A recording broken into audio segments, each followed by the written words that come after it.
Operation সিঁদুর সার্থক হয়েছে। মা তারার কৃপা ভারতীয় সেনাবাহিনীর ওপর রয়েছে।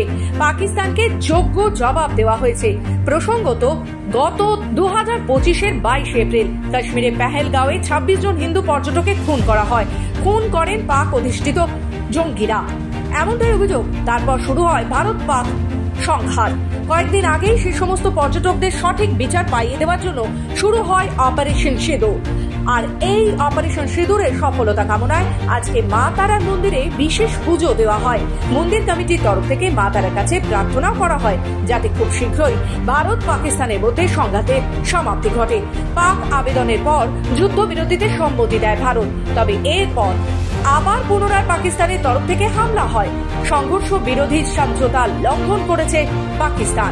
পুজো দিলাম যে আমার ভারতবাসী প্রতিটি মানুষ যেন সুরক্ষিত থাকে এবং আমাদেরকে যারা সুরক্ষিত রাখছে যে সেনাবাহিনীরা, তাদের ওপর যেন কোনো আঁচ না আসে, তারা যেন সুস্থ থাকে। তারা সুস্থ থাকলেই আমরা সুস্থ থাকবো, আর তারা যদি সুস্থ না থাকে তাহলে আমরা অসুস্থ হয়ে যাব। এই জন্যে আমরা আজকে তারা আমার কাছে প্রার্থনা করলাম।